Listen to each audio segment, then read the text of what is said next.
300 আসনের সরাসরি ভোটে নির্বাচিত সংসদে 11 জন জাতীয় পার্টির বিরোধী দল, এটা পৃথিবীর কোথাও গ্রহণযোগ্য নয়। সোজা রাস্তা তো একটাই, সোজা রাস্তা একটাই। আপনি একটা নিরপেক্ষ তত্ত্বাবধায়ক সরকারের অধীনে একটা নির্বাচন দেন। ঠিক সে এই নির্বাচনে কথাটাই জনাব আব্দুর রহমান একই লাইন বিএনপি এতদিন বলেছে, মানে যখন আপনারা ক্ষমতায় ছিলেন ঠিক একই লাইন বলেছে যে জনগণকে এত ভয় কেন, তখন বলেছে, তখন আসলে ঠিক এই জায়গাটায় আওয়ামী লীগ ছিল, যে আওয়ামী লীগের এত ভয় কেন, একটা নিরপেক্ষ নির্বাচন দেন তত্ত্বাবধায়ক সরকারের আমলে, ঠিক একই লাইন বলেছে। আপনার কি মনে পড়ে? আওয়ামী লীগ যেটা চেয়েছিল যে তত্ত্বাবধায়ক সরকারের প্রয়োজন নাই, দলীয় সরকারের অধীনে হবে, কিন্তু দলীয় সরকারের অধীনে নির্বাচন কমিশনকে শক্তিশালী করে অন্যান্য ডেমোক্রেসি যেভাবে হয় সেভাবে সকল দলকে নিয়ে আমরা একটা ফাউন্ডেশন তৈরি করতে চেয়েছিলাম, কিন্তু সেখানে আমরা কোনো কোঅপারেশন পেলাম না কারো। আমরা চেয়েছিলাম ফিউচারের জন্য। তো বিএনপি সরকারকে করেন নাই, যখন বিএনপি তত্ত্বাবধায়ক সরকার আনবার বিপরীতে ছিল, আন্দোলন করে আপনারা তত্ত্বাবধায়ক সরকার এনেছেন। রাইট, তখন তো তত্ত্বাবধায়ক সরকার করাপ্ট ছিল না।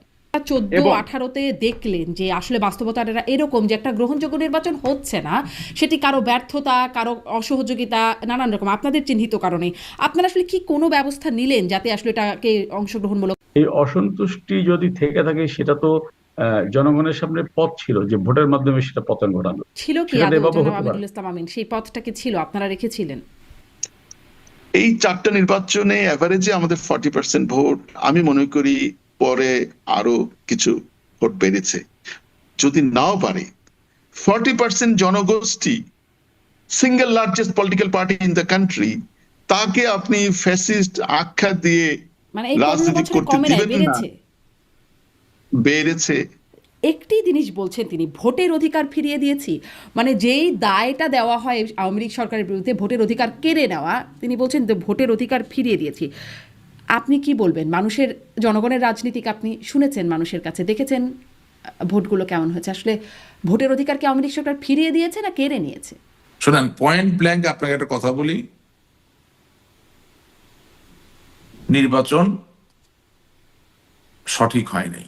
মানে এরকম ভাবে তো তাহলে বিএনপিও বলতে পারতো যে যেই সরকার, মানে আপনারা তো তাদের প্রতিষ্ঠাতা জিয়াউর রহমানকে অনেক কিছু তাদের সম্পর্কে বলেছেন, তাকে আসলে পাকিস্তানের চর বলেছেন, তিনি যেখানে বীরুত্তম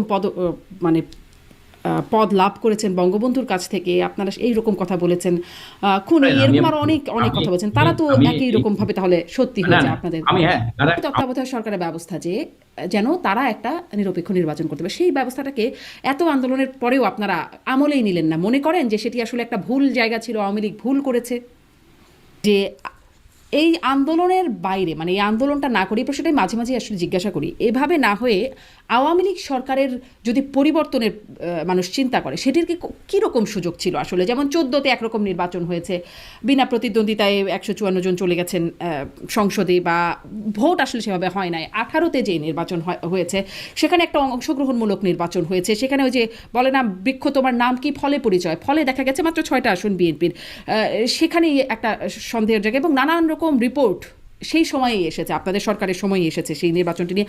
24-এ একটা নির্বাচন ছিল, সেখানেও আসলে মানুষের হাতে বিকল্প ছিল না, আমি ভোট দেই বা না দিই, আওয়ামী লীগে যাবে, সরকার গঠন করবে।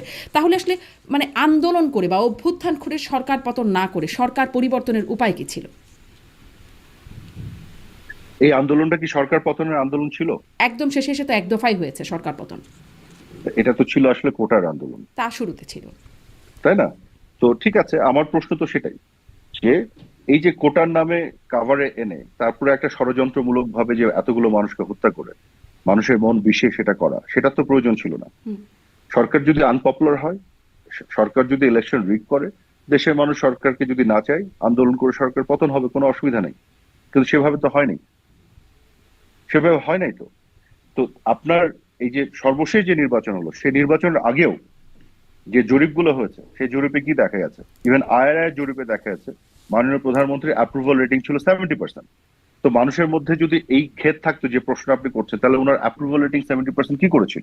এবং আমি তো মনে করি সর্বশেষ নির্বাচনে যদি সবাই পার্টিসিপেট করতো, তাহলে একটা ভালো নির্বাচন করা সম্ভব ছিল। কিন্তু সবাই তো পার্টিসিপেট করে, হ্যাঁ, ঘটে নাই, সবাই পার্টিসিপেট করে নাই। এইখানে আমি কিছুটা ব্যর্থতা দায় নিতে রাজি আছি যে আমরা সবাইকে আনতে পারি নাই। আমাদের সেই কনফিডেন্স দেওয়ার ব্যাপারে হয়তো আমাদের সুযোগ ছিল, আমরা সেটা করতে পারি না। কয়বার আসলে সেটা করতে পারলে? 18, 24 মানুষ আসলে আর কতদিন অপেক্ষা করবে?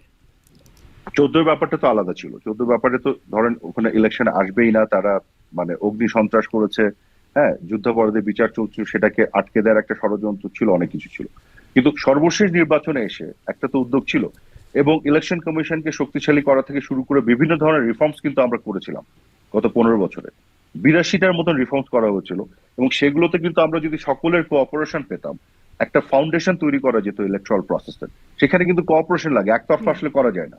কিন্তু ওইখানেও কিন্তু আসলে আমরা সবার কোঅপারেশনটা পাইনি। পান নাই। আমরা 18 কিন্তু চেয়েছিলাম নির্বাচনে একটা এসে তারা সিস্টেম। যখন দেখেছে তারা আসলে খুব মানে এটা নির্বাচনটা সঠিকভাবে হচ্ছে না, তখন তারা আবার 24-এ কেন যাবে আপনাদের উপর বিশ্বাস করে?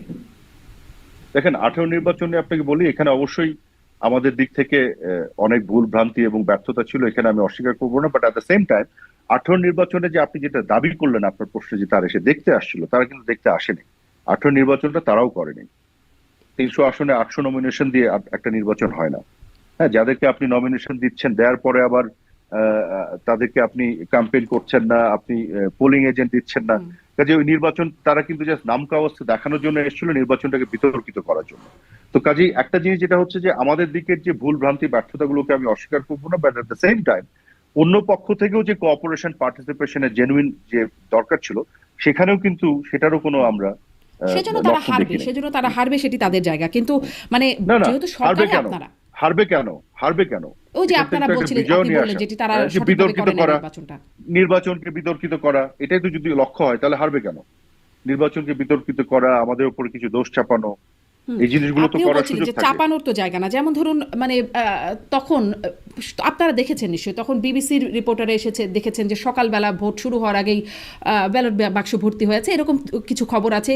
এইগুলো নানান রকম আছে। সেই তার বাইরে যদি দেখেন যে বিবিসির কোন রিপোর্টে এটা দেখেছেন আপনি? আমি আপনাকে রিপোর্টার লিংকও সেন্ড করে দিতে পারি। বিবিসির কয়েকটা রিপোর্ট, আমি দেখেছি রিপোর্ট, হ্যাঁ হ্যাঁ একটা রিপোর্ট, কয়েকটা রিপোর্ট না। হ্যাঁ, আমি এবং আপনাকে কোথাও ইভেন বিবিসি লিংকও পাঠিয়ে দিতে পারি। আমি লিংক আমি ইনফ্যাক্ট এখানে দিয়ে দিতে পারি না আমার না, শোয়ে আমার নিচে। কাছে দিয়ে দেন, আমার কাছে তো আছে। কিন্তু আপনি যেটা বলছেন ওই লিংকে তো ওই ঘটনা নাই। কোন ঘটনা? লিংকে যেটা আপনি বলছেন যে বিবিসি রিপোর্টে আপনি দেখেছেন যে ব্যালট বাক্স স্টাফ করা হচ্ছে, রাইট? মানে ভোট শুরুর আগেই রিপোর্টাররা গিয়ে দেখেছেন যে ব্যালট বাক্স ভর্তি। না, এখানে যেটা দেখা গেছে, একটা ব্যালট বাক্স নিয়ে একটা মুভমেন্ট দেখা গেছে, একটা ফুটেজে দেখানো গেছে। এবং যে কেন্দ্রে এই ঘটনাটা ঘটেছে, আপনার কেন্দ্র কতগুলি আছে গোটা বাংলাদেশে হিসাব করেন, পোলিং বুথ কতগুলি আছে আপনি দেখেন। 2,77,000 মতন পোলিং বুথ আছে। যেসব বুথে এই ধরনের টুকিটাকি অ্যানোমালিস ছিল, অভিযোগ এসছে, সেটাকে কিন্তু স্টপ করে দেওয়া হয়েছে। ওই বুথ কিন্তু ইলেকশন কমিশন ঘোষণা দিয়ে স্টপ করে দিয়েছে ইলেকশন, ওখানে কিন্তু ইলেকশন হয়নি, ওটা ভোট গণনা হয়নি। কাজে আমি কিন্তু আপনাকে যেটা বলতে চাই যে এরকম ঘটনা যে কোথাও ঘটে নাই সেটা না, কিন্তু যেখানে ঘটেছে সেখানে কিন্তু অ্যাকশন নেওয়া হয়েছে। কি অ্যাকশন নেওয়া হলো? ধরো নির্বাচন কমিশনের ওয়েবসাইটে বলা হয়েছে যে কেন্দ্রভিত্তিক ফলাফল পর্যালোচনা করে 213টি কেন্দ্রে শতভাগ ভোট পড়েছে, অন্তত 1,889টি কেন্দ্রে 95 থেকে 99%, 99.99% ভোট পড়েছে। কিন্তু তারপরে তো আসলে কোনো ব্যবস্থা হয় নাই। প্রধান নির্বাচন কমিশনের কাছে বলা হলে তিনি বলেছেন গেজেট হয়ে গেছে, এখন আর কিছু করার নেই। না, দ্যাটস নট ট্রু। কতগুলি পোলিং বুথে আপনি বললেন?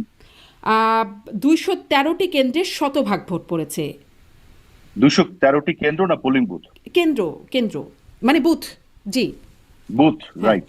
কেন্দ্র হ্যাঁ। আর বুথের মধ্যে পার্থক্য আছে, কিন্তু জি। একটা কেন্দ্রে আবার অনেক বুথ থাকে। ঠিক আছে, তো টোটাল কতগুলি পোলিং বুথ আছে গোটা বাংলাদেশে? 2,77,000-এর বেশি, if I am not mistaken. কাজে আপনি যে 200টা পোলিং বুথে যদি কিছু অ্যানোমালিস থাকে, সেটা কিন্তু গেজেটের সাথে সম্পর্ক না। যদি দেখা যায় যে অন্যান্য সবগুলোতে এইগুলোতে যদি আপনি কারেকশনস করেন, তারপরও মূল নির্বাচনের ফলাফলের পরিবর্তন হবে না, তখন সেগুলো আর করার প্রয়োজন হয় না। কিন্তু তারা এগুলোতে অ্যাকশন আসলে নিয়েছে। কেন্দ্রই রিপোর্ট, একটা জিনিস আসলে বলি, কেন্দ্রই বলা আছে। হ্যাঁ, কেন্দ্রে পড়েছে না, শতভাগ ভোট, অন্তত 1,889টি না, কেন্দ্রে এটা- পড়েছে 95 থেকে 99% ভোট। এগুলো বুথ, এগুলো আসলে কেন্দ্র না, বুথ।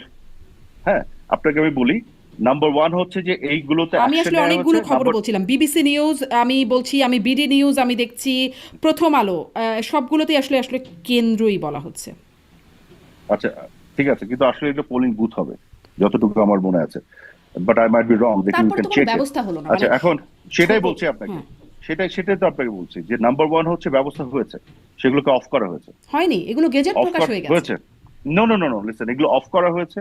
অফ করার পরে এটাকে আবার ইলেকশন কমিশন লুকায়নি, হাইড করেনি, তারা কিন্তু ওয়েবসাইটে দিয়েছে, আপনি সেখান থেকে জানতে পেরেছেন। হ্যাঁ, আর গেজেট প্রকাশের যেটা বলছেন, যেটা আপনাকে আমি বললাম, যে যদি ধরেন আপনি 2%, 1-2% এরকম অ্যানোমালিজ পান পুরো ইলেকশনের, এটা কিন্তু পুরো ইলেকশনে যত পোলিং বুথ আছে সেটার সাথে হিসাব করলে দেখবেন এটা 1-2% এর বেশি না, 1-2% অ্যানোমালিজ হয়েছে। আপনি কিন্তু খেয়াল করে শোনেন আমার কথাটা, হ্যাঁ, আমি হ্যাঁ, যেটা শুনছি। বলছি। 1-2% জায়গায় অ্যানোমালিজ হয়েছে। ইলেকশনের ওভারঅল রেজাল্ট যেটা, সেটাকে এই 1-2% যদি পরিবর্তন না করতে পারে, তখন গেজেট হওয়ার পর এটাকে আর অ্যাকশন নেওয়ার কিছু নাই, থাকে না। এটাই ট্রেডিশন। আমি কি সেটাই বুঝতে বলছেন পারলাম? যে গেজেট এমন হওয়ার পরে আর কিছু করার থাকে না। প্রয়োজন নাই।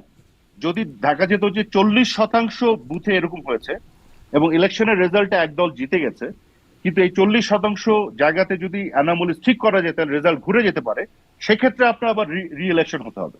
কিন্তু যদি দেখা যায় যে আপনার 1-2% জায়গাতে এটা হয়েছে এবং হওয়ার ফলে এটাকে যদি আপনি কারেকশনসও করেন, তারপরও মূল রেজাল্টে কোনো পরিবর্তন আসবে না, সেটা কোনো ইম্প্যাক্ট নাই, তখন এটাকে আর আলাদাভাবে করার প্রয়োজন হয় না বা করা হয় না। আপনি আসলে যুক্তি, এটার পিছনে অনেক যুক্তি দিচ্ছেন। না, আমাদের যুক্তি না, আরাফাত, আপনারা যুক্তি তো না। মানেন নাই যখন আওয়ামী আমি লীগ। যুক্তি দিচ্ছি না, হ্যাঁ। শারমিন, আমি যুক্তি দিচ্ছি না। আপনি বাংলাদেশে তো কিছু অ্যাকসেপ্টেবল নির্বাচন হয়েছে যেগুলো নিয়ে আপনারা কোনো বিতর্ক তুলেন না, রাইট? 91-এ হয়েছে, তারপর 96-এ হয়েছে, 2001-এর কথা বলে, 2008-এ।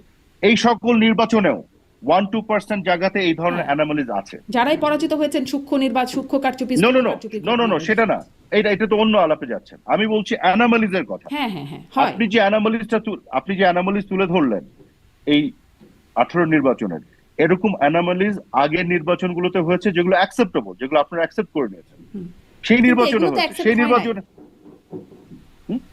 হয়েছে এগুলো আসলে না, দেশে বিদেশে এগুলো নিয়ে প্রশ্ন উঠেছে।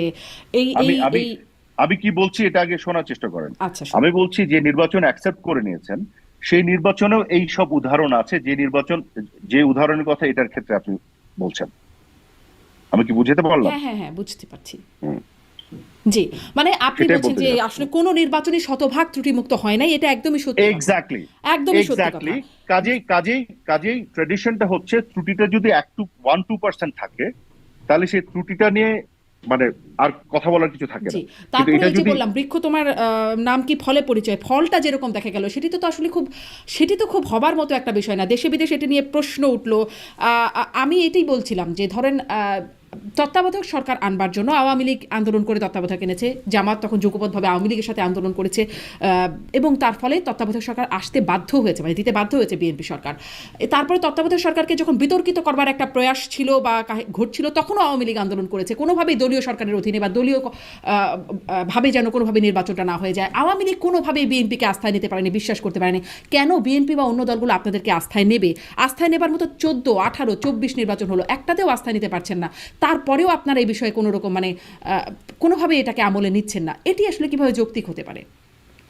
ভুল জারি হোক, ভোটাধিকার তো দেশের মানুষের।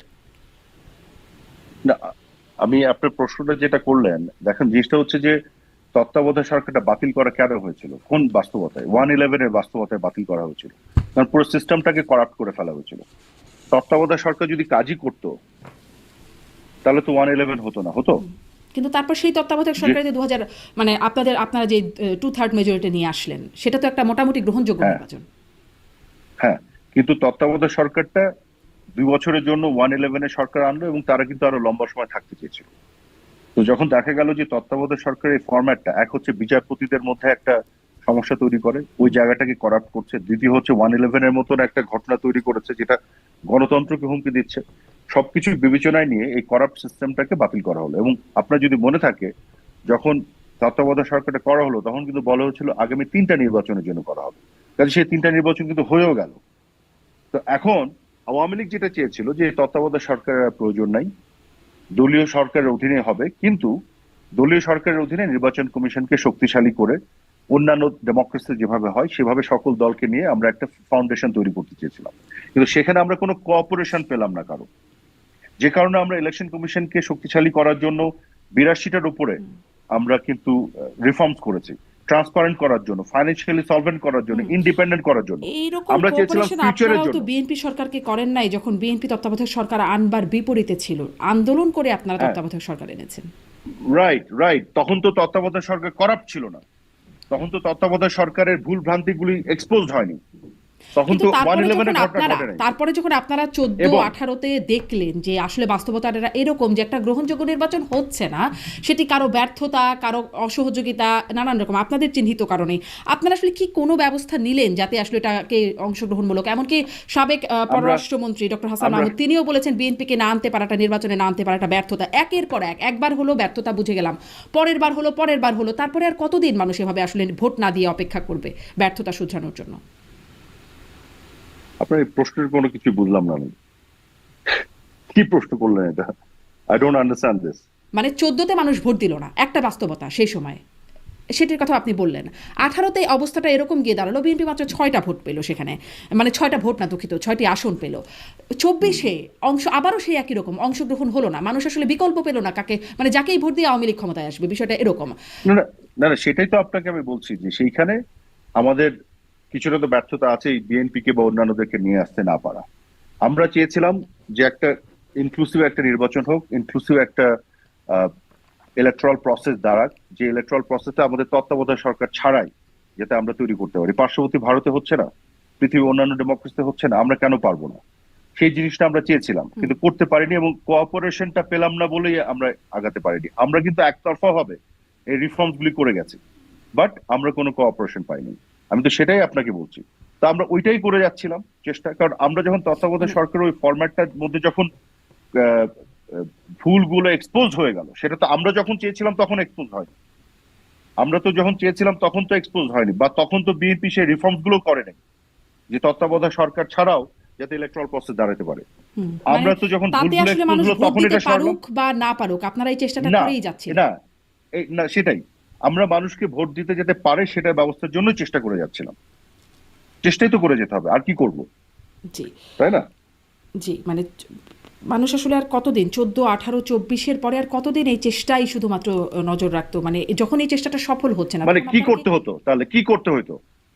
চেষ্টা না করে আর কি করার ছিল? আপনাদের দাবি মেনে যেমন বিএনপি বাধ্য হয়েছিল তত্ত্বাবধায়ক সরকার আনতে, আপনারাও তো দাবি কিছু না মানতে পারতেন। আপনি তো বারে বারে একই কথা বলছেন। বিএনপি যখন বাধ্য হয়েছিল তখন তত্ত্বাবধায়ক সরকার করাপ্ট ছিল না। হ্যাঁ, আমরা যখন বাতিল করেছি তখন এটা করাপ্টেড একটা ফরম্যাট হয়ে গেছে। তো দুইটার মধ্যে কি আপনি কোনো পার্থক্য দেখতে পাচ্ছেন না? তারপরে যখন 14, 18, আচ্ছা আপনারা সত্যি মানে তত্ত্বাবধায়ক সরকার একটা করাপ্টেড ফরম্যাট হয়েছিল, সেখানে অনেক কিছু আমরা দেখেছি। আপনি বিএনপি কে যখন আমরা বাধ্য করেছিলাম তখন কি তত্ত্বাবধায়ক সরকারের মধ্য দিয়ে 1/11 এর ঘটনা ঘটিয়েছিলাম? না, আমরা তো না। 96 শোনেন, 96 ইলেকশন করেছিলাম তত্ত্বাবধায়ক সরকারের অধীনে। 2001 এ এসে আমরা কি করেছি? পিসফুলি ক্ষমতা হস্তান্তর করেছি। আমরা কি 1/11 আসার পরিস্থিতি তৈরি করেছিলাম? আমরা তো করি নাই। কাজে বিএনপির তো কোনো রিজন ছিল না তত্ত্বাবধায়ক সরকার বাতিল করার। কিন্তু আমরা কেন বাতিল করলাম? কারণ তারা তো এই তত্ত্বাবধায়ক সরকারকে করাপ্ট করে একদম। 1/11 আসার পরিস্থিতি আমি তৈরি আপনার এই করলো, তাই না? পর্যন্ত আমি তো একদমই সেটাই সত্যি, বলছি। মানে আমি ওই বিষয়ে একদমই একমত যে তত্ত্বাবধায়ক সরকার আমরা করাপ্ট হতে দেখেছি। কিন্তু তারপরে যখন 14, 18, 24 তিনটা নির্বাচনে একটাতেও আসলে আপনাদের চেষ্টা ঠিক সফল হয়ে যাচ্ছে, মানে প্রশ্নহীন একটা নির্বাচন বা সেই রকম গ্রহণযোগ্য যেটা আগে হয়েছে, সফল হচ্ছে না, এটার মানে তো এই না যে আপনি করাপ্ট সিস্টেমে আবার যাবেন। তো তার মানে ভোট মানুষ দিক বা না দিক আপনারা না, নো, তার মানে আপনি নতুন ভাবে চেষ্টা করে যাবেন। আমরা তো বারেবার চেষ্টাটাই করে গেছি, যে কারণে তাহলে আমরা এভাবেই বারবার আপনাদের রিফর্ম চেষ্টা করে করে গেছি। যাবারই পরিকল্পনা ছিল। না, আপনি তো একটা জিনিস যেটা যতক্ষণ অ্যাচিভ না করবেন আপনি তো চেষ্টাই করবেন। সেজন্যই আমি আপনি কি প্রশ্ন করবেন? করছিলাম আপনাদের এই চেষ্টার মাঝে মানুষ আসলে সরকার পরিবর্তনটা কিভাবে করতো? সরকার যদি মানুষ চাইতো, মানে আমাদের যে আগের যখন সুষ্ঠু ভোটের ভোট মাধ্যমে, হয়েছে তখন যেমন ভোটের আমরা মাধ্যমে দেখেছি করতো। একবারের পর একবার আওয়ামী লীগ এলে পরের বার বিএনপি, তারপর আবার আওয়ামী লীগ, তারপর এরকম একটা পালাবদল হয়েছে। পালাবদলের আর উপায় মানুষের হাতে কি ছিল? মানুষের হাতে ভোটই ছিল পালাবদলের উপায়। অংশই তো বিএনপি গ্রহণ যদি করছে না, পার্টিসিপেট করে, মানে যারা ক্ষমতায় আসতে পারে না। এক্স্যাক্টলি, না তাহলে আপনি কি করবেন? এটা দায়িত্ব আমাদের দিতে পারেন না আপনি। একদমই কি পারি না? সবাইকে আপনারা অংশগ্রহণ দায়িত্বে করতে হবে। আছেন, আপনারা নিয়ম বদলাচ্ছেন, আপনারা দাবি মানছেন না, মানে আপনারা চেষ্টা করছেন, যখন চেষ্টাটা আমরা সফল আমরা হচ্ছে কোনো না নিয়ম আপনাদের তো উপায় বদলাইনি। বের করতে শোনেন, হবে। আমরা কোনো নিয়ম বদলাই না। যে নিয়মটা করাপ্ট হয়ে গেছে সেটাকে বদলে আমরা নতুন নিয়ম এনেছি। সেই নিয়মে যদি সবাই কোঅপারেট না করে, মানুষের ভোট দেওয়ার যে অধিকারটা সেটা যে ব্যত্যয় ঘটেছে, এটা ঘটেছে, সেই ঘটার পেছনে পুরো দায় আমাদের না। আমি সেটাই বলতে চাচ্ছি, আমাদের যতটুকু ব্যর্থতা আছে সেটা আমরা নিচ্ছি, কিন্তু এখানে অন্যদেরও দায় আছে। হ্যাঁ, নিশ্চয়ই অন্যদের যারা দায় এখানে আছে, এটা cooperation অস্বীকার করে না। করার কোনো উপায় নাই। কিন্তু আপনাদের এক্স্যাক্টলি আমি সেটাই বলছি। হ্যাঁ, আপনাদের কাজে এটা মানে আপনাদের সামগ্রিকভাবে- বানানো যেটিকে আপনারা যৌক্তিক সামগ্রিকভাবে- মনে করেছেন, সেটিকে কি আর কেউ অযৌক্তিক মনে করতে পারে না? মানে সেটির বিরুদ্ধে দাবি তুলতে পারে না? অন্য কোনো যৌক্তিক গ্রাউন্ড কি অবশ্যই থাকতে পারে, অবশ্যই পারে। কেন পারবে না? জি, সেখানে অবশ্যই আসলে আমার পারে, প্রশ্ন কিন্তু ছিল যে আমি মানুষ ক্ষমতার পালাবদলটা কিভাবে করতো 24-এও যেভাবে আমি নির্বাচন। ওই সেটারই উত্তর আপনাকে বারে বারে আমি দিচ্ছি, কিন্তু আপনি একই প্রশ্ন বারবার রিপিট করে যাচ্ছেন। জি, সেই আচ্ছা, মানুষ পালাবদলের জন্যই নিশ্চয়ই তো আমরা সাধারণ মানুষ এতগুলো শুনছেন যারা, তারা নিশ্চয়ই শোনেন, উত্তর পেয়েছেন। না সে তারা পায় নাই। আপনি এভাবে বারে বার রিপিটেড একটা একই জিনিস উত্তর দিচ্ছে, আপনি ইগনোর করে আবার একই প্রশ্ন করলে তো মুশকিল। আচ্ছা, you have to take that answer into cognizance. আমি তাহলে আমরা সেই কেন এই উত্তরটাই নিলাম। 82 মানে আমি কোন উত্তরটা নিলেন? যে আপনি আমি যেটা কেন বললেন, বললাম যে আপনারা চেষ্টা করেছেন, কি আপনারা। বললাম? জি, শুধু চেষ্টা না, আমি কিন্তু আপনাকে স্পেসিফিক্যালি বলেছি, আপনার একবার এটাকে আপনি কিন্তু অ্যাটেনশন দিচ্ছেন না। আমরা যে 82টা রিফর্মস করেছি, সেই রিফর্মস গুলি কি ছিল আপনি কি পড়ে দেখেছেন? সেই রিফর্মগুলো কি কোনো কাজে এসেছে? এটাই আপনাকে বলছি, সেই রিফর্মস গুলির মধ্যে কাজে আসার অনেক সুযোগ ছিল। সেই রিফর্মস গুলির মাধ্যমে যদি বাকিদের কোঅপারেশন পাওয়া যেত, তাহলে যে জায়গাতে আপনি এসে বলছেন যে মানুষ যে পায়নি তাদের অধিকারটা, সেই অধিকারটা পাওয়ার একটা সুযোগ মানে ছিল। জনাব আরাফাত, সেটা আমাদের যদি তো একটা রাজনৈতিক বাস্তবতাও আছে যে আমাদের রাজনৈতিক দলগুলো এভাবে সহযোগিতা করে নাই, অতীতেও কখনো করে নাই। মানে এই বাস্তবতাটার মধ্যেই তো আপনারা রাজনীতি করেছেন। হ্যাঁ, তো এখন সেই বাস্তবতা তো আপনাকে বদলাতে হবে। সেখানে আমাদের যে যতটুকু ব্যর্থতা আছে সেটা আমরা নিচ্ছি, কিন্তু আমি বলছি এটা এককভাবে আমাদের ব্যর্থতা না। জি, এখানে সামগ্রিকভাবে সবাইকে কিছু না কিছু দায় নিতে হবে। জি, যে আমরা যেটা চেয়েছিলাম সেখানেও অনেকে আস্থা রাখতে পারে নাই এবং কোঅপারেট করে নাই। করতে পারলে যে জিনিসটা আপনি বলতে যাচ্ছেন যে যে জনগণ যে ভোট দেওয়ার অধিকার থেকে বঞ্চিত হয়েছে বা যেটা বলছেন, সেটা হয়তো হতো না। সেক্ষেত্রে আর বঞ্চনের সুযোগটা থাকতো না, সেখানে ক্ষমতা পালাবদলেরও সুযোগ ছিল। আমি সেটাই বলতে যাচ্ছি, আমরা আমাদের দিক থেকে যেটা করার সেটা আমরা করার চেষ্টা করেছি। জি। তো এই অভিযোগটা সম্পর্কে আপনি কি বলবেন? শোনেন, পয়েন্ট ব্ল্যাঙ্ক আপনাকে একটা কথা বলি, নির্বাচন সঠিক হয় নাই।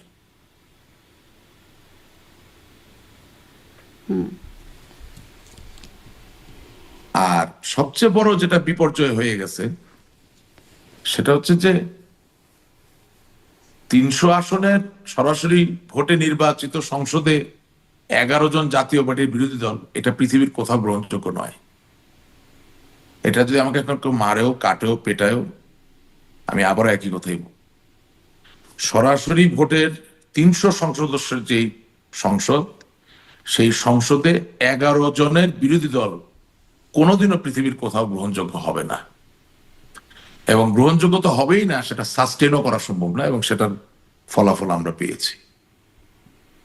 আপনি মনে করেন যদি সত্যি আপনি এরকম করতেন যে স্বতন্ত্র বনাম নৌকা নির্বাচন, এবং সেটাও যদি আন্তরিকতা নিষ্ঠার সাথে যে কয়জন স্বতন্ত্র দিতে আসছে তাদেরকে যদি আমরা বিরোধী দলে দিয়ে দিতাম, অর্থাৎ ওই 11 যোগ 64, তার মানে যদি 75 জনের একটা বিরোধী দল হতো, হ্যাঁ, তারপরেও একটা বিতর্ক থাকতো, ট্রেজারি বেঞ্চ অর্থাৎ সরকারি দলের লোকদের সততার সাথে কাজ করা বা না করার উপর একটা নজরদারি থাকতো, প্রতি মুহূর্তে সংসদের ভিতরে একটা প্রতিবাদ থাকতো, সেই প্রতিবাদ বা সেই অভিযোগের জায়গাগুলো অনেক বেশি বিশ্বাসযোগ্য হতো। কিন্তু আপনি জেনে হোক না জেনে হোক, যখন 300 জন আমি বাকি 50 জন সংরক্ষিত আসন ধরলাম না, কারণ এটা তো আনুপাতিক ভাবে হয়, ওনারও সম্মানিত, ওনারও মাননীয় সংসদ সদস্য, কিন্তু আমি বলতে চাচ্ছি যে 300 জনের ভিতরে 11 জনের বিরোধী দল, this will not be acceptable anywhere in the world. In fact, Nelson Mandela ANC কে নিয়ে যখন সরকার গঠন করছে, তখনও ওই আপনার কি বলে যে এই 11 আর 289 হয় নাই আর কি। এখন এই যখন আপনাদের সময় নির্বাচনের চালচিত্র, তখন এখন আবার জানা যাচ্ছে মির্জা ফখরুল ইসলাম আলমগীর ডক্টর ইউনূসের সাথে সাক্ষাৎ করেছেন, এবং মির্জা ফখরুল বলছেন যে এই বছরের শেষের দিকে নির্বাচন হতে পারে, এরকম একটা ইঙ্গিত তারা পেয়েছেন। আওয়ামী লীগকে নির্বাচনে অংশগ্রহণ করতে দেওয়া হবে না, এটি উপদেষ্টা নাহিদ ইসলাম, আসিফ মাহমুদিনেরা বারবার বলে আসছেন।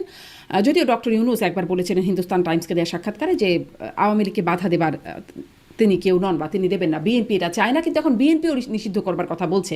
আপনারা যেভাবে নির্বাচন করেছেন, এখন যদি এই নির্বাচনে আপনাদের উপরেও সেই অবস্থা হয়, যেমন 14-তে 24-এ বিএনপি নির্বাচনে আসে নাই, নির্বাচন হয়ে গেছে, আপনারা ক্ষমতায় গেছেন, আবার যদি এরকম হয়, আপনাদের কি খুব কিছু বলার থাকবে, খুব বড় গলায় কিছু বলবার থাকবে? না, আমি একেবারে নির্মোহ জায়গায় যাব। 2014 নির্বাচন এই রেফারেন্সে কাজ করে না। 2014 নির্বাচনে তাদেরকে আহ্বান জানানো হয়েছে, এবং যে অন্তর্বর্তীকালীন যে সরকারটি নির্বাচন পরিচালনা করার কথা ছিল, সেখানে এতটুকুই দ্বিমতের জায়গা ছিল যে অনির্বাচিত কোনো ব্যক্তি ওই অন্তর্বর্তীকালীন সরকারে থাকবেন না, অর্থাৎ সংসদ সদস্যরা থাকবেন। এবং সেখানে জননেত্রী শেখ হাসিনা ক্যাটাগরিক্যালি বেগম খালেদা জিয়া, বিএনপির যিনি চেয়ারপারসন এবং তৎকালীন মাননীয় বিরোধী দলীয় নেত্রী, তাকে তিনি আহ্বান জানিয়েছিলেন যে আপনি 6টা মন্ত্রণালয় নেন এবং হোম মিনিস্ট্রি, যেটা সবচেয়ে ইম্পর্টেন্ট মিনিস্ট্রি, অর্থাৎ পুলিশ, বিডিআর, আনসার, যারা যেটা নির্বাচনে সবচেয়ে বেশি সেটা আপনি নেন। আরো 5টা আপনার পছন্দসই সম্মানিত যারা সংসদ সদস্য আপনার দল থেকে আছে তাদেরকে দিয়ে করেন। আর 2014 সালের নির্বাচনটা কিন্তু একান্তই একটা ইগোর উপরে ভিত্তি করে যাওয়া হয় নাই। সো আমি এই জায়গায় এটা আনবো না, এটাকে আমি, এবং নির্বাচন হতেই হতো। নির্বাচন এখন কেউ যদি জোর করে না আসে, আপনি কিভাবে মধ্যবর্তী নির্বাচনও আপনারা দেন না, এরকম একটা আমি বলছি। তবে হ্যাঁ, 2018-2024 I am agreeable with you. আমি তো একটা কথা বললামই যে 2024-এর নির্বাচনটা যদি একটা ভিন্ন শেপও নিত তাহলেও আরো বেশি কিছুদিন কন্টিনিউ করতে হবে। কিন্তু এটা তো একেবারেই নগ্ন হয়ে গেছে না সারা দুনিয়ায়, যে আপনি একটা 300 আসনের একটা সংসদ, সেখানে 289 জন হলো সব সরকারি দলের, এবং এটা দুঃখজনক হলো বাস্তবতা, এটা জোকে রূপান্তরিত হয়েছিল। নির্বাচনের প্রসঙ্গে আপনি বলছিলেন যে এখন সমাধান হচ্ছে নির্বাচন। সাবেক আওয়ামী লীগের সাবেক তথ্যমন্ত্রী মোহাম্মদ আরাফাত তিনি বলছেন ডক্টর ইউনূস সরকারের অধীনে কোনো নির্বাচনে আওয়ামী লীগ যাবে না। যখন দেশে আসলে এটি আলোচনা হচ্ছে আওয়ামী লীগকে নির্বাচন করতে দেয়া হবে কি হবে না, তখন এই কথাটা মোহাম্মদ আরাফাত বলছেন যে নির্বাচন ডক্টর ইউনূস সরকারের অধীনে যাবে না। তাহলে কি আসলে আওয়ামী লীগ কি করবে? আওয়ামী লীগ কি এর আগে বিএনপি যেই পথে মানে নির্বাচন বর্জনের পথে হেঁটেছে, আওয়ামী লীগও কি সেরকম পথে হাঁটতে যাচ্ছে? আমি তো কিছুদিন একটা সামাজিক যোগাযোগ দেখছিলাম, বিএনপির এখন নেতা বলছেন যে এই সরকারের নির্বাচন যাওয়া অসম্ভব। এবং আমি 2-1 সাংবাদিক যারা সঞ্চালক বিভিন্ন, তারাও বলতেছে এই সরকার যে জায়গায় যাচ্ছেন এর অধীনে নির্বাচন সম্ভব না, এই সরকার নির্বাচন দিতেছেন। আর আপনি সম্ভবটা হয়তো এরকম না, নিরপেক্ষতা নিয়ে প্রশ্ন তোলা হচ্ছে এই সরকারের নিরপেক্ষ না থাকলে তারা ওদের। আর আজকে আপনি যেভাবে আওয়ামী লীগের নাম শুনলেই আটকে উঠছে, ঘুমের ঘরেও যারা আওয়ামী লীগ বিরোধী শক্তি, ঘুমের ঘরেও তারা আওয়ামী লীগ করে রাত্রে ঘুমের ঘরে লাফায় উঠছে, এই মানে আওয়ামী লীগ আসলো। আজকে সেই অবস্থায় আওয়ামী লীগের একটা মেয়ে কর্মী সে যখন রাস্তায় জয় বাংলা স্লোগান দেয়, পাকিস্তান হানাদার বাহিনীকে হার মানায়, তার উপর যেভাবে ঝাঁপিয়ে পড়ে, সেই দেশে সেই সরকারের অধীনে আওয়ামী লীগ কিভাবে নির্বাচন নিয়ে যাবে আপনি আমাকে বলেন। আমি একটা মুক্তিযুদ্ধের চেতনার স্লোগান, জয় বাংলা স্লোগান দিলে আমাকে পিটানো হচ্ছে, তা সেই সরকারের অধীনে কিভাবে নির্বাচনে যাবে? জি, মানে এরকম ভাবে তো তাহলে বিএনপিও বলতে পারতো যে যেই সরকার, মানে আপনারা তো তাদের প্রতিষ্ঠাতা জিয়াউর রহমানকে অনেক কিছু তাদের সম্পর্কে বলেছেন, তাকে আসলে পাকিস্তানের চর বলেছেন, তিনি যেখানে বীরুত্তম পদ লাভ করেছেন বঙ্গবন্ধুর কাছ থেকে, আপনারা এইরকম কথা বলেছেন, খুনি, এরকম আরো অনেক কথা বলেছেন। তারা তো একই রকম ভাবে তাহলে সত্যি হয়েছে আপনাদের? আমার দল মানে আওয়ামী লীগ সম্পর্কে সমালোচনা করুক, হ্যাঁ, মাননীয় প্রধানমন্ত্রী সম্পর্কে সমালোচনা করতে পারে, আমি রাজনীতি করতে আমাদের সমালোচনা হবে। মূল প্রশ্নটাতে ফিরি। মূল প্রশ্ন হচ্ছে যে সামনের নির্বাচনে আওয়ামী লীগ যদি অংশগ্রহণ না করে তাহলে কি আওয়ামী লীগ বিএনপির পথে মানে নির্বাচন বর্জনের পথে হাঁটবে? আসলে আওয়ামী লীগের পরিকল্পনা কি? মানে এটা ত্রয়োদশ নির্বাচন হবে সামনে, সেই নির্বাচনে আওয়ামী লীগ কি আসলে তার পরের নির্বাচনের জন্য অপেক্ষা করবে? আমি মনে করি আগে এই দেশটা কোন দিকে যায় আমি ওইটা দেখি, তারপরে আমরা বসে সিদ্ধান্ত, আমার মূল সিদ্ধান্ত নেবে আমাদের মূল জননেত্রী শেখ হাসিনা। আমরা এখনো নির্বাচন বা অন্য কিছু নিয়ে ভাবছি না, আমরা এখন ভাবছি দেশটাকে নিয়ে। দেশে এক অন্ধকার যুগ।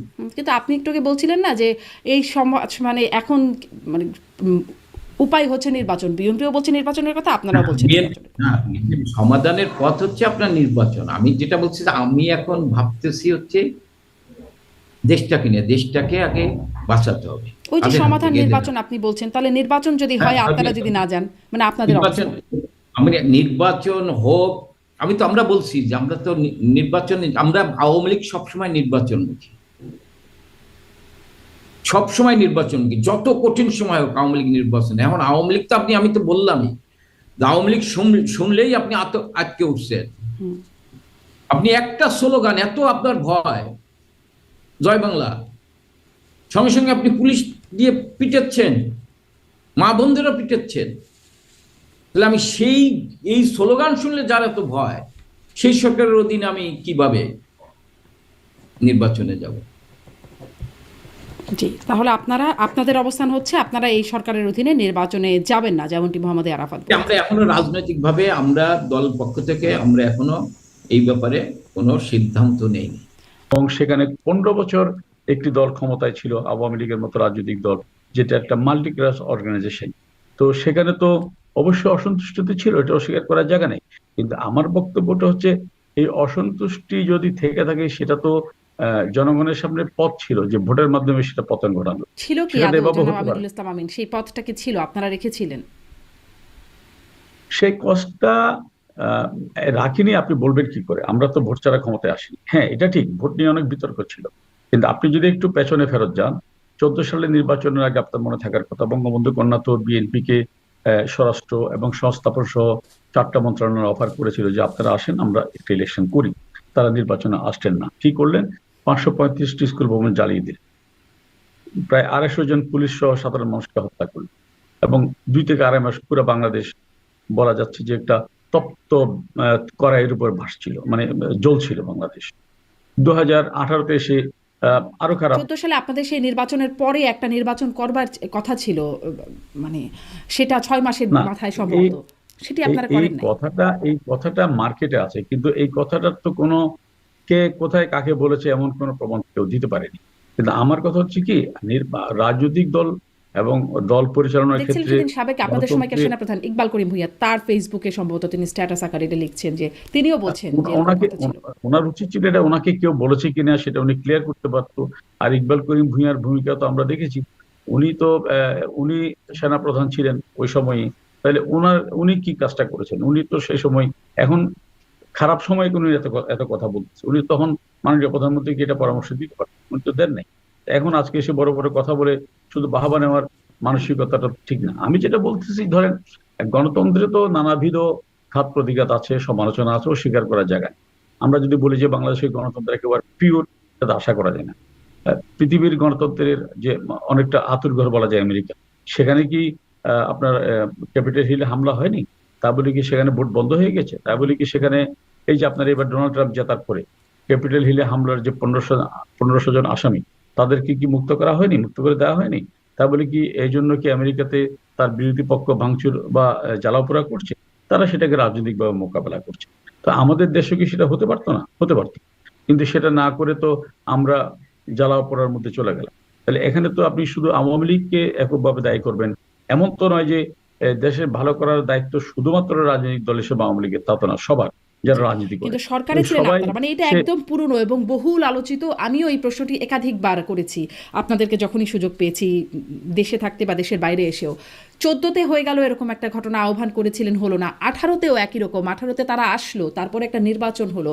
সেই নির্বাচনটা এত মাত্রায় প্রশ্নবিদ্ধ, নির্বাচন কমিশনের ওয়েবসাইটে তারা যেই হিসেব দিল, তার মধ্যেও এত প্রশ্ন, শতভাগ ভোট পড়লো কতগুলো কেন্দ্রে, 2 শতাধিক কেন্দ্রে, মানে এই যে বিষয়গুলো, সেগুলোর কোনো রকম বিচার হলো না বা কিছুই হলো না। এত অভিযোগ উঠলো দেশে বিদেশে থেকে, আপনারা একদমই আমলে নিলেন না। 24-এ আবার একটা নির্বাচন হয়ে গেল, সেটাও এই আমির নির্বাচন যেটি হলো আর কি, আওয়ামী লীগ বনাম আওয়ামী লীগের মধ্যেই একটা নির্বাচন হয়ে গেল। মানুষ আর কতদিন আসলে এই আস্থা রাখতো যে নির্বাচন বা ভোটের মাধ্যমে সরকার পরিবর্তন করবেন? না, এই জায়গায় মানুষের অসন্তুষ্টি ছিল না, আমি সেটা বলবো না। কিন্তু আপনি যদি 18-এর কথা বলেন, 18 তো ধরেন বিএনপি যে কাজটি করেছে, যে আমরা কিন্তু 18-তে নির্বাচনে আগেও বলেছিলাম যে বিএনপির একটা লক্ষ্য থাকবে নির্বাচনকে বিতর্কিত করা।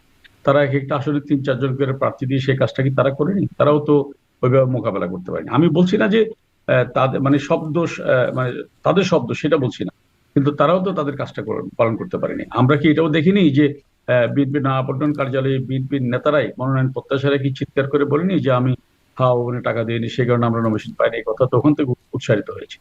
এগুলো তো আমি এই জন্য বলছি কি, এখানে আমি বলবো না যে এখানে এই অবস্থার জন্য বিএনপির দায়ী অথবা জামাত দায়ী অথবা আওয়ামী লীগ দায়ী না, সেটা বলবো না। আমি বলছি সামগ্রিক রাজনৈতিক নেতৃত্ব কম বেশি এই দায় এড়াতে পারে না, কিন্তু সমস্ত দায় আওয়ামী লীগের উপর চাপিয়ে দেওয়াটাও কোনো আবার যৌক্তিক কথা না। দিলাম আওয়ামী না, লীগ তো সমস্ত দায় আওয়ামী লীগের হলো না, কিন্তু আওয়ামী লীগ সরকারের ছিল, আওয়ামী লীগের দায়িত্ব, যেহেতু তারা তত্ত্বাবধায়ক সরকার বাতিল করে সরকারের মানে দলীয় সরকারের অধীনে নির্বাচন করার আয়োজন করলো, তাহলে তো সেই সরকার তো দায়িত্ব তো তারই সবচেয়ে বেশি থাকবে, তাই নয় কি? না, এখানে তো আবার একটা ভুল ইন্টারপ্রেট করা হলো। তত্ত্বাবধায়ক সরকার তো আওয়ামী লীগ বাতিল করে। আপনি দেখুন, তত্ত্বাবধায়ক সরকার ব্যবস্থাটা তো বিতর্কিতই হতো না যদি বিএনপি চিরদিন ক্ষমতায় থাকার মানসিকতার জায়গা থেকে, যদি আপনার 2007 সালে, আপনার 2007-এর আগে যদি বিচারপতিদের বয়সীমা না বাড়ে। তারা কি করলেন, এক সময় তাদের নেতা ছিলেন জনাব হাসান সাহেব, তাকে তত্ত্বাবধায়ক সরকার প্রদান করার জন্য তারা বয়সীমা 2 বছর বাড়িয়ে দিলেন, অথচ তখন বাংলাদেশের কোন বিচারপতি কোথাও একবারের জন্য হলেও বলেনি যে আমাদের বয়সীমাটা বাড়ানো, আর যে সেটা বাড়ালো। উনি দায়িত্ব গ্রহণ করতে অস্বীকৃতি জানালেন, দ্যাটস ওয়েল, তাকে ওয়েলকাম, স্বাগত জানাই, সম্মান জানাই, মানুষের মতের প্রতি তিনি শ্রদ্ধা জানাচ্ছেন। কিন্তু কিন্তু আপনি তারপরে 2007-এ এসে যখন তিনি দায়িত্ব নিলেন না, তখন যদি সেই সময়ের তত্ত্বাবধায়ক সরকারের বিধান অনুযায়ী তারা যদি সেকেন্ড অপশনে যেতেন, থার্ড অপশনে যেতেন, ফোর্থ অপশনে যেতেন, তাহলে তো আজকে বিতর্ক হতো না। তারা সবকিছু বাদ দিয়ে তাদের রাষ্ট্রপতিকে একই দ্বারা রাষ্ট্রপতি এবং প্রধান উপদেষ্টা করলেন। তাহলে বিতর্কের শুরুটা তো শারমিন তাদের হাত ধরে। আমি বিএনপি নেতাদেরকে করজোরে বলছি, তারা এই জিনিসটা নিয়ে ভাবছে না কেন? যেমন আমি বলছি যে হ্যাঁ, আমাদেরও দায় ছিল, তাহলে ওরা যদি সেই কাজটা না করতে, বিতর্কের শুরুটা তাদের হাত ধরে, এটি যদি স্বীকার করে নি যে হ্যাঁ বিতর্কের, তাহলে তো তত্ত্বাবধায়ক সরকার ব্যবস্থা বাতিলের প্রসঙ্গটি আসতো না। তো প্রসঙ্গ তারা তৈরি করেছেন এবং হাইকোর্ট সেটা বাতিল করেছে। এখানে আওয়ামী লীগ হাইকোর্টের যে অবজারভেশন ছিল যে সরকার চাইলেই 2বার করতে পারবে, সেটা আমরা করিনি। কিন্তু তার এই জন্য তো আপনি দায়িত্ব শুরুটা তো বিএনপি করেছে, তাহলে তো আওয়ামী লীগের উপর দায়টা চাপানোর কোনো সুযোগই নেই। মানে তত্ত্বাবধায়ক সরকারকে বিতর্কিত করার যে দায়, সেটি আপনারা বিএনপির উপর দিতেই পারেন। কিন্তু তারপরে যেটা হলো, তত্ত্বাবধায়ক সরকার বাতিল হলো, বাতিল হবার পরে 14, 18, 24 3টি নির্বাচন হয়ে গেল। কোনো কি ইঙ্গিত ছিল সামনের নির্বাচনটা অন্তর্ভুক্তিমূলক নির্বাচন হবে বা মানুষের হাতে অপশন থাকবে যে সে যাকে খুশি তাকে ভোট দিতে পারবে? তার হাতে যদি দুটোই অপশন, আওয়ামী লীগ বনাম আওয়ামী লীগ, সে যদি আওয়ামী লীগকে না চায়, তার হাতে অপশন কি ছিল? 24-এ ওই ঘটনা ঘটে গেল। মানুষের আসলে ভোটের মাধ্যমে সরকার পরিবর্তনের উপায় কোথায়? না, 24-এ তো বিএনপি নির্বাচন আসতে তো বিএনপি একটু বাধা দেয়নি। 18-তেও বাধা দিয়েছিল না, কিন্তু 18-তে যে ঘটনা হলো সেটাতে দেখলাম। শুনেন, একবার যদি খারাপ হয় বারবার খারাপ হবে, এটা তো ভাবার কোনো কারণ নেই। 14-তে হলো না, 18-তে হলো না, 24-এ হলো না, আর কতবারের জন্য অপেক্ষা? না, 14-তে তো বিএনপি নির্বাচনী সুব্যবস্থা, 14-তে তো বিএনপি জামাত বাংলাদেশটাকে নিশ্চিহ্ন করার চেষ্টা করে। আপনি বলেন না, পৃথিবীতে একটা এক্সাম্পল দেখান, বিএনপি যে হারে 14 সালে অগ্নিসন্ত্রাস করেছিল, সেটা তো আপনার আমরা যেটা পড়তাম যে ভারতের নকশালবাড়ি আন্দোলনে এরকম মানুষ হত্যা করা হয়নি, পুড়িয়ে হত্যা করা হয়নি, বিএনপি এবং জামাত যেটা করেছে। তা এই দায়িত্ব কিভাবে আপনি আওয়ামী লীগের উপর? এই দায় আপনাদের উপর না, কিন্তু জনগণ যে ভোট দিতে পারলো না, 14-তে পারলো না, 18-তে বিতর্কিত নির্বাচন হলো। আমি বলি, জনগণকে ভোট কেন্দ্রে আনতে না পারার ব্যর্থতা অবশ্যই দল হিসেবে আমাদের আছে। আবার অনেক ক্ষেত্রে জনগণও মনে করে, এটা একটু বলেন তো জনাব আমিনুল ইসলাম আমিন, জনগণ আসবে কেন? তার হাতে তো অপশন নাই। সে যদি মানে আওয়ামী লীগকে পছন্দ না করে, যেই জনগণের যেই অংশ, তারা আসলে কোথায় যাবে, কাকে ভোট দেবে, তারা কেন আসবে ভোট কেন্দ্রে? আমি সেটা বলছি। আবার একই সাথে জনগণ আসবে কেন, যখন জনগণ দেখতেছে বিএনপির একটা আসনে 3 জন করে প্রার্থী, তাহলে আমি কারে ভোট দিতে চাই? এটাও তো একটা প্রশ্ন জনগণের কাছে। 2018-তে বিএনপি তো 2-3 জনের নিচে কোনো আসনের প্রার্থী ছিল না, তাহলে জনগণ তো শুরু থেকে বিভ্রান্ত ছিল। এখন একটা আসনে বিএনপি শারমিনকেও নমিনেশন দিচ্ছে, আমিনকেও দিচ্ছে, আবার রিপনকেও দিচ্ছে, তাহলে কারে ভোট দিবে? ওই জায়গাতে জনগণের আগ্রহটা শেষ করে দেয়। এগুলো আসলে আমার মনে করি কি শারমিন, এই তর্কগুলোর কোনো শেষ নেই। বাট আমি যেটা বলতে চাই যে আপনার গণতন্ত্র নিয়ে কম বেশি সারা পৃথিবীতেই আলোচনা সমালোচনা আছে। আপনি ভারতের কথা বলেন, পশ্চিমবঙ্গের কথা বলেন, সব জায়গায় আছে এটা কম বেশি বিতর্ক হয়।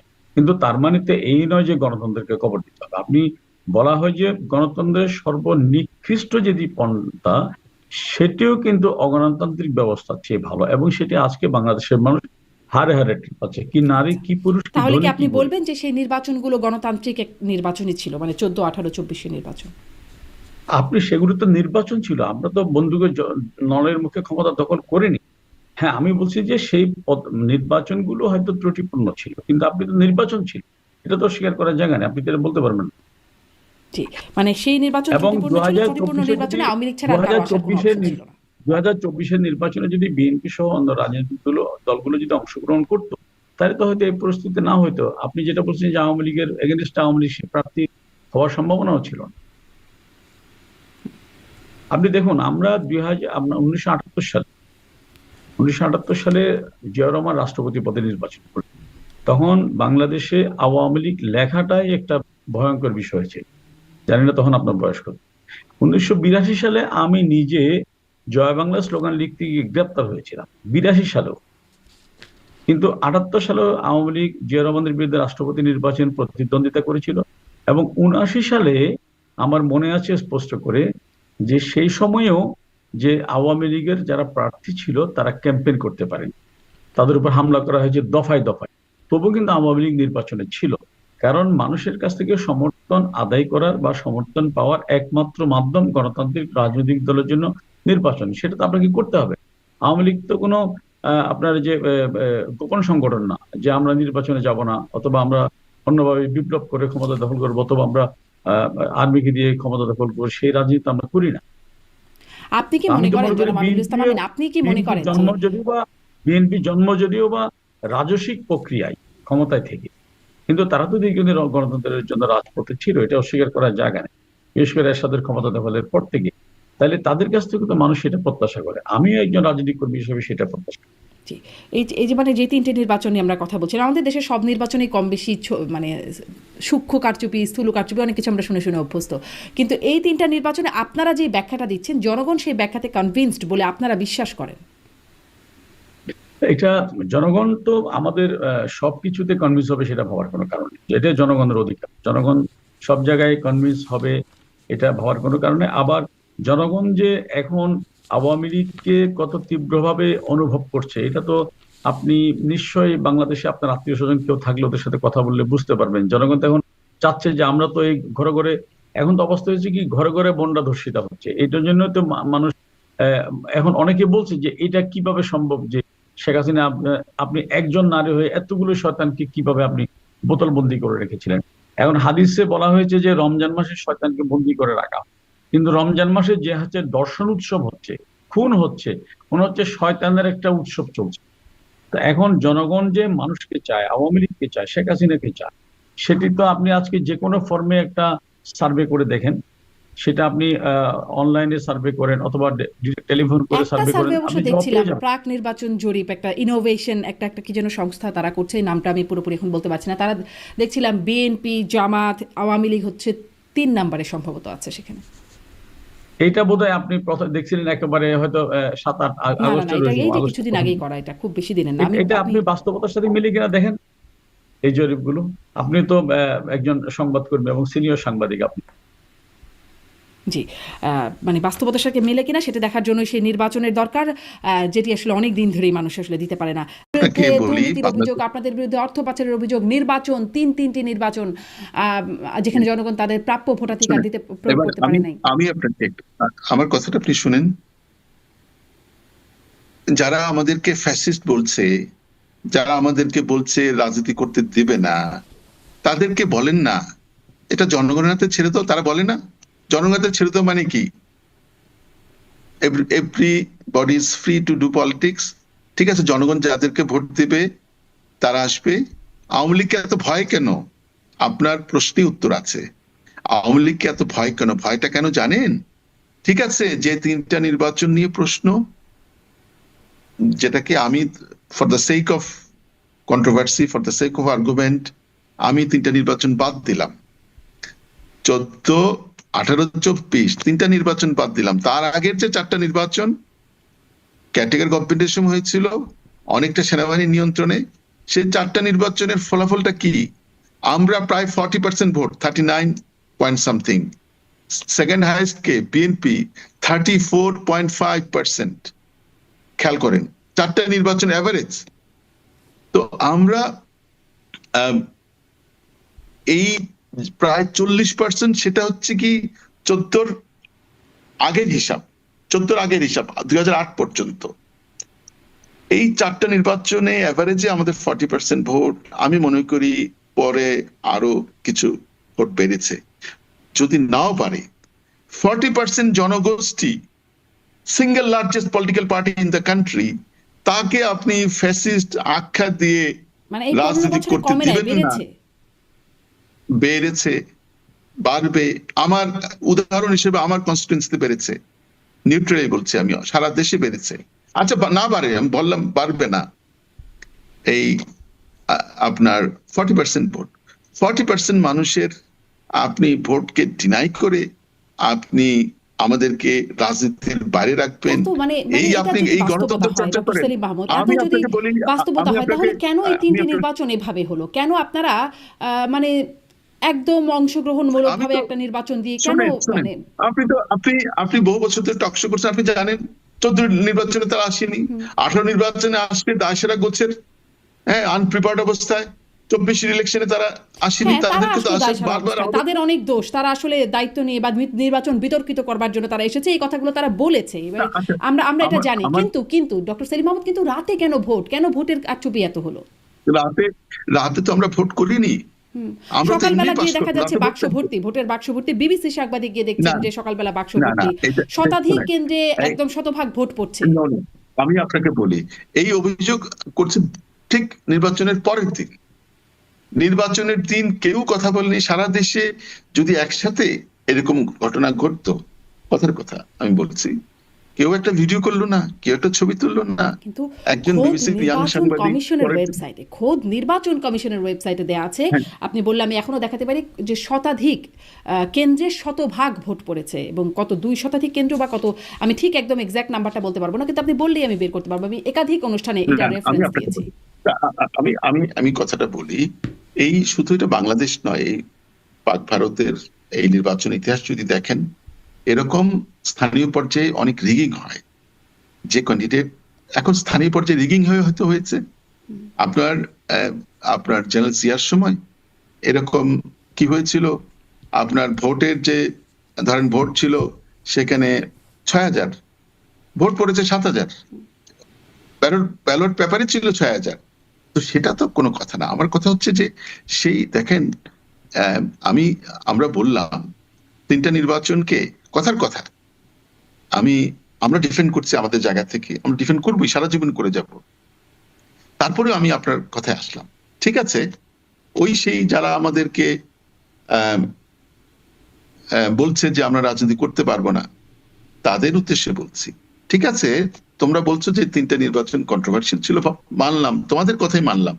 3টা নির্বাচন বাদ দিয়ে 4টা নির্বাচনে, যেটা তত্ত্বাবধায়ক সরকার নির্বাচন হয়েছিল, সেটার ফলাফল কি? সেখানে তো আমরা 40% ভোট পেয়েছি।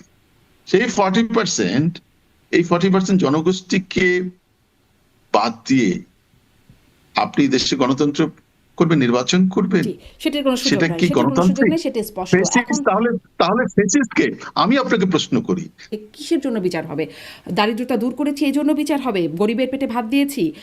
একটি জিনিস বলছেন তিনি, ভোটের অধিকার ফিরিয়ে দিয়েছি, মানে যেই দায়টা দেওয়া হয় আওয়ামী লীগ সরকারের বিরুদ্ধে, ভোটের অধিকার কেড়ে নেওয়া, তিনি বলছেন ভোটের অধিকার ফিরিয়ে দিয়েছি। আপনি কি বলবেন? মানুষের, জনগণের রাজনীতিকে আপনি শুনেছেন, মানুষের কাছে দেখেছেন ভোটগুলো কেমন হয়েছে। আসলে ভোটের অধিকার কি আওয়ামী লীগ সরকার ফিরিয়ে দিয়েছে না কেড়ে নিয়েছে? বাংলাদেশের 54 বছরের ইতিহাস যদি দেখে থাকেন, তাহলে দেখবেন নির্বাচিত সরকারের প্রধান জাতির পিতাকে 75-এ সামরিক অভ্যুত্থানে বিদেশি চক্রান্তে হত্যা করা হয়েছে। গণতন্ত্রের শেষ সময়ে কবর হয়েছে। পরবর্তীকালে জিয়াউর রহমান ক্ষমতা নেন এবং তিনিও 81 সনে তিনিও কিন্তু সামরিক বাহিনীর হাতে নিহত হয়েছেন। তৎপরবর্তীকালে জিয়াউল এরশাদ ক্ষমতা নেন, সেখানেও কিন্তু গণতন্ত্র ছিল না। পরবর্তীকালে এরশাদ বিরোধী আন্দোলনের মাধ্যমে কিন্তু বাংলাদেশে গণতান্ত্রিক অবস্থার, সঠিক গণতান্ত্রিক না হলেও আপেক্ষিক গণতান্ত্রিক অবস্থা বাংলাদেশে ফিরে আসে এবং বেশ কয়েকটি নির্বাচন হয় যেটি নিয়ে কিন্তু সমালোচনা কম রয়েছে। এবং সেই নির্বাচনটি 3টি ধারাবাহিক নির্বাচনের পরে তৃতীয় নির্বাচনটি 2টি নির্বাচনের পরে 91 এবং 96-তে যেই ফেব্রুয়ারি নির্বাচনটি একটি নির্বাচন হলো যেটি দেশের মানুষ গ্রহণ করলো না। পরবর্তীতে 96-এর জুন এবং 2001 এবং 2008-এর নির্বাচনটি গ্রহণযোগ্য বলে মানুষ মনে করে। সুতরাং গণতান্ত্রিক আন্দোলনে বাংলাদেশ আওয়ামী লীগ শুধু গণতান্ত্রিক আন্দোলন নয়, স্বাধীন সার্বভৌমত্ব বাংলাদেশ গঠনে আওয়ামী লীগের ভূমিকাকে কেউ অস্বীকার করতে পারবে না। এমনকি স্বাধীনতা পূর্ব ভাষা আন্দোলন থেকে শুরু করে এবং স্বাধীনতা পরবর্তী যত গণতান্ত্রিক আন্দোলন পর্যন্ত আপনি বলছিলেন,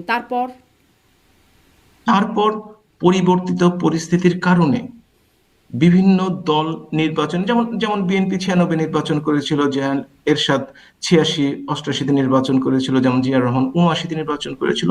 নির্বাচন সম্বন্ধে বিতর্কের উদ্ভব হয়েছে এবং অতিরিক্ত বিতর্ক হয়েছে এই নির্বাচনগুলোতে। আমরাও মনে করি যে বাংলাদেশে অবশ্যই একটি শক্তিশালী নির্বাচনী ব্যবস্থা গড়ে ওঠা দরকার, যার মাধ্যমে দেশের জনগণ অন্তত তাদের মনের মতো মানুষটিকে, তাদের পছন্দের মানুষটিকে বেছে নিতে পারবে। কিন্তু সেই অবস্থা আসলে বাংলাদেশের কোন রাজনৈতিক দলের মধ্যে আছে কিনা সেটা বাংলাদেশের জনগণ নিয়ে, যে পাবলিক পারসেপশনের কথা বললেন, প্রমাণ করতে পারবেন কিনা জানি না, কিন্তু পারসেপশন একটি কিন্তু আছে। যেই কারণেই ছিল তত্ত্বাবধায়ক সরকার, তারপরে সেটাকে বাতিল করা কেন? মানে রাজনৈতিক দলের উপর এই ভরসাটা নাই, যেই যায় লঙ্কায় সেই হয়েছে রাবণ। এই জন্যই তত্ত্বাবধায়ক সরকারের ব্যবস্থা, যে যেন তারা একটা নিরপেক্ষ নির্বাচন করতে পারে। সেই ব্যবস্থাটাকে এত আন্দোলনের পরেও আপনারা আমলেই নিলেন না। মনে করেন যে সেটি আসলে একটা ভুল জায়গা ছিল, আওয়ামী লীগ ভুল করেছে? ভুল শুদ্ধ বিচার করবে জনগণ, এবং জনগণের উপরে ছেড়ে দেন, একটা জরিপ করেন। আমার ব্যক্তিগত মতামত, আমি একটা বললে আপনি সেটা শতভাগ ধরে নেবেন, সেটা ভুল হয়ে যাবে আমাদের জন্য। আপনি একটা জরিপ করেন আপনার পক্ষ থেকে, এবং সেই জরিপের ফলাফলটা নিয়ে আমরা পরবর্তীতে আলোচনা করতে পারি। জি, আপনি কি মনে করেন, মানে জনগণের তো একটা মতামতের প্রতিফলন, আপনি বলছেন জনগণ বিচার করবে, একরকম বিচার তো জনগণ করলোই। আপনি কি মনে করেন তত্ত্বাবধায়ক সরকার ছাড়া, আপনি নিজেই বলছিলেন যে রাজনৈতিক দলগুলো, আমাদের সেই রাজনৈতিক দলগুলোর উপরে সেই ভূমিকা তারা পালন করতে পারে নাই, তাহলে সেই রাজনৈতিক দলগুলোর আপনি দেখেন, রাজনৈতিক দলগুলোর সম্মেলনগুলো দেখে থাকেন, বাংলাদেশ আওয়ামী লীগ তবুও 3 বছর পর পর, 3.5 বছর পর পর সম্মেলন করতো। বাংলাদেশের অন্য রাজনৈতিক দলগুলো স্বাধীনতা পরবর্তীকালে, বিএনপির কথা ধরেন, 43-44 বছরের একটি দল, মাত্র সম্ভবত 6 বার সম্মেলন করেছে তারা, এবং তারা কমিটি করেছে, এখনো তারা কমিটি করছে ঘর থেকে। সুতরাং বাংলাদেশের রাজনীতি, একটা রাজনীতি যে ক্ষমতায় যায় সেই রাবণ হয় কিনা জানি না, তবে যারা দল করেন তারা নিজেদেরকে আসলে জনগণের কথা চিন্তা করেন কিনা সেটাও বিবেচনা করে দেখতে হবে। করেন নিশ্চয়ই, তবে হয়তো আমরা বুঝতে পারি না, জনগণ বুঝতে পারে না। জি, আপনি মানে ওই প্রশ্নটা আপনি যদি বলেন, আপনি কি মনে করেন, আপনি একজন রাজনীতিক, আপনি জনগণ, আপনি জনগণের অংশ, আপনি একজন ভোটার, তত্ত্বাবধায়ক সরকার আপনার কি মনে হয় সেটি আমাদের বাস্তবতা একটা কার্যকর জিনিস, নাকি আপনারা যা করেছেন সেটি ঠিক? আমি মনে করি বাংলাদেশে একটি সঠিক শক্তিশালী নির্বাচনী ব্যবস্থা গড়ে ওঠা দরকার। পৃথিবীর, পাকিস্তান ছাড়া কিন্তু কোথাও তত্ত্বাবধায়ক সরকার নেই। পৃথিবীর বিভিন্ন দেশের নির্বাচন সম্বন্ধে কিন্তু কোনো প্রশ্ন ওঠে না। আমরা যদি নিজেরা শক্তিশালী নেই, তত্ত্বাবধায়ক সরকারের কথা বলবো, এই যে 111 সরকার আসলো, 3 মাসের কথা বলে 2 বছর থাকে, তারা আর্মি দিয়ে সমস্ত ব্যবসা প্রতিষ্ঠান থেকে শুরু করে রাজনৈতিক নেতা কর্মীদের অত্যাচার করলো, পরবর্তীতে তারা এসকেপ রুট নিল। তারাও যে খুব একটা ভালো করেছে তাও কিন্তু না। আপনি 2001-এর কথা চিন্তা করে দেখেন, শপথ নিয়ে ফেরার আগেই কতজন সচিবকে পরিবর্তন করে দেওয়া হলো, রাজনৈতিকভাবে লন্ডভন্ড করে দেওয়া হলো কোনো রাজনৈতিক দলকে সুবিধা দেওয়ার জন্য। সুতরাং প্রত্যেকটিরই সুবিধা অসুবিধা বিবেচনা করতে হবে, প্রত্যেকেরই কোনটাতে জনগণের জন্য সুবিধা। আপনার যদি শক্তিশালী একটা ব্যবস্থা থাকে তাহলে তো আপনাকে এই সিস্টেম নিয়ে কোনো চিন্তা করার কিছু নেই। সেই ব্যবস্থা তো নাই, যে ব্যবস্থা শুরু হয়ে গিয়েছিল 14-18, যে ব্যবস্থা নাই, সরকার পরিবর্তনের কি কোনো সম্ভাবনা বা কোনো উপায় ছিল? কোনটা? মানে 14-18-24 তিনটি নির্বাচন, এইরকম নির্বাচনে সরকার পরিবর্তনের কি কোনো উপায় ছিল? সেটা অবশ্য বিরোধী দলকে জিজ্ঞেস করতে হবে, তারা কেন তাদের দায়িত্বটি পালন করেনি। যদি মনে করেন আওয়ামী লীগ সরকার জোর করে কিছু করার চেষ্টা করছে, কথার কথা ধরে নিলাম, তাহলে বিরোধী দলের তো একটা দায়িত্ব আছে। শুধু একটি দলের উপর চাপিয়ে দেওয়া তো সঠিক হবে বলে আমি মনে করি না। এবং আমরা এখন যেহেতু আওয়ামী লীগ ক্ষমতাচ্যুত হয়েছে, সব দোষ নন্দ ঘোষের উপর চাপানো হচ্ছে। কিন্তু বাংলাদেশের রাজনৈতিক ইতিহাস পর্যালোচনা করলে এককভাবেই কোনো দলের উপর ভালো বা মন্দের দায়িত্ব চাপিয়ে দেওয়াটা ঠিক হবে। ধন্যবাদ। আজকে যারা শাসন ক্ষমতায় আছে, আজকে যারা ক্ষমতা জবরদখল করেছে, আজকে যারা ক্ষমতা ছিনতাই করে এই বাংলাদেশের মসনদে আছে, তাদের এত ভয় কেন এই আওয়ামী লীগকে নিয়ে? তাদের এই আওয়ামী লীগকে নিয়ে এত ভয় কিসের? লেট দি পিপল ডিসাইড যে আওয়ামী লীগ জনবিচ্ছিন্ন না আওয়ামী লীগ জনগণের বন্ধু। এটা মানুষকে ভাবতে দেন, মানুষকে সেই সুযোগটা দেন, মানুষ ঠিক করুক। আপনি আমি এই কি বলে মিডিয়ায়, এই পত্র পত্রিকায় এইসব কথাবার্তা বলে তো আসল সত্যকে মানে প্রকাশ করার আড়ালে রাখা হবে। তো সুতরাং এইসব কথা বলার তো জনগণ কিভাবে ডিসাইড করবে? যে মানে জনগণকে ডিসাইড করতে দেন, আপনি বলছেন কিভাবে ডিসাইড করবে? জনগণকে ডিসাইড করবার সোজা রাস্তা তো একটাই, সোজা রাস্তা একটাই। আপনি একটা নিরপেক্ষ তত্ত্বাবধায়ক সরকারের অধীনে একটা নির্বাচন দেন। ঠিক এই কথাটাই জনাব আব্দুর রহমান একই লাইন বিএনপি এতদিন বলেছে, মানে যখন আপনারা ক্ষমতায় ছিলেন ঠিক একই লাইন বলেছে যে জনগণকে এত ভয় কেন, তখন বলেছে, তখন আসলে ঠিক এই জায়গাটায় আওয়ামী লীগ ছিল, যে আওয়ামী লীগের এত ভয় কেন, একটা নিরপেক্ষ নির্বাচন দেন তত্ত্বাবধায়ক সরকারের আমলে। ঠিক একই লাইন বলেছে, আপনার কি মনে পড়ে? আমার আমার আমার কথা আপনাকে এখানে খুব স্পষ্টভাবে বলি। বাংলাদেশ আওয়ামী লীগ এবং আওয়ামী লীগের সরকার তিনটি নির্বাচন করেছে, যেই তিনটি নির্বাচন নিয়ে আপনাদের মতো মিডিয়ায় এবং বিভিন্ন রাজনৈতিক দলগুলো একটা বিতর্কিত নির্বাচন বলে বলে। তাদের উদ্দেশ্যে এবং আপনাদের উদ্দেশ্যেও বলি যে বাংলাদেশ আওয়ামী লীগ এবং সেই সরকার প্রধান মাননীয় প্রধানমন্ত্রী শেখ হাসিনা, তিনি বাংলাদেশের সংবিধানের প্রতি নিঃশর্ত আনুগত্য থাকবার কারণে, সেই সংবিধানকে সমুন্নত রাখবার জন্যই কিন্তু তিনি সংবিধান সম্মতভাবে তিনটি নির্বাচন করেছে। হয়তো সেই নির্বাচনে সেই নির্বাচনে অনেকেই অংশগ্রহণ করে নাই, অনেক অংশগ্রহণ করেছে, বা কিছু কিছু দল নির্বাচনে অংশগ্রহণ করলে একটা আপনাদের এবং বাংলাদেশের অনেক অনেক রাজনৈতিক শক্তিগুলো মনে করত যে এটি একটি কি বলে পার্টিসিপেটরি ইলেকশন হয়েছে। তো তারপরও বলবো এটি একমাত্র সংবিধানের কি বলে যে আনুগত্য প্রকাশ, সংবিধানকে সমুন্নত রাখবার ধারাবাহিকতা রক্ষার্থেই কিন্তু এই নির্বাচনগুলো করতে হয়েছে। মানে তাতে জনগণ ভোট দিতে পারুক বা না পারুক। সম্প্রতিকালে মহামান্য আদালত তারা সংবিধানের ভেতরে এই কি বলে যে তত্ত্বাবধায়ক সরকারের প্রভিশনটা তারা নতুন করে সন্নিবেশিত করেছেন, এবং আমার মনে হয় যে এই ফেব্রুয়ারি মাসের প্রথম সপ্তাহের দিকেই হয়তো তার একটা চূড়ান্ত ফয়সলা তারা করবেন। তো সুতরাং আমরা যে নিরপেক্ষ সরকারের অধীনে নির্বাচনের কথা বলছি, সেটি এই সংবিধানের আওতার মধ্যে থেকেই কিন্তু বলছি, সংবিধানের বাইরে যে আমরা বলছি না। যেহেতু সংবিধানে এই প্রভিশনটাকে রাখবার অভিপ্রায় ব্যক্ত করেছেন বা মহামান্য আদালতের অবজারভেশন আছে এবং তারা এইটিকে সন্নিবেশিত করতে চান, সেই জায়গা থেকেই কিন্তু আমি কথাটি বলছি। জি, তাহলে মানে যদি ডক্টর ইউনূস তত্ত্বাবধায়ক মানে এখন যে অন্তর্বর্তীকালীন সরকারটি আছে সেই সরকার একটি নির্বাচন আয়োজন করলে, যদি আপনাদেরকে বলা হচ্ছে, তারা বলছেন যে আপনাদেরকে নির্বাচনে অংশগ্রহণ করতে দেয়া হবে না, আন্দোলনকারীর মানে প্রধান আন্দোলনের নেতৃত্বে যারা ছিলেন ছাত্ররা এরকমটা বলছে, বৈষম্য বিরোধী ছাত্ররা, অনেক রাজনৈতিক দলই অবশ্য তাদের সাথে সহমত নন। যদি আপনারা নির্বাচন করেন, আপনারা কি মনে করবেন যে মানে স্বস্তির সাথে নির্বাচন করবেন, যে সব ঠিকঠাক আছে, কোনো আপত্তি থাকবে না আপনাদের? আপনাকে একটা কথা বলে দিই, আপনার কাছে উত্তরটা আমি আশা করি। আওয়ামী লীগকে কোনো অবস্থাতে নির্বাচন করতে দেওয়া হবে না, এটি কোন ফ্যাসিবাদী উক্তি? এই আওয়ামী লীগকে ফ্যাসিবাদ বলা হয়, স্বৈরাচার বলা হয়, এই উক্তিটি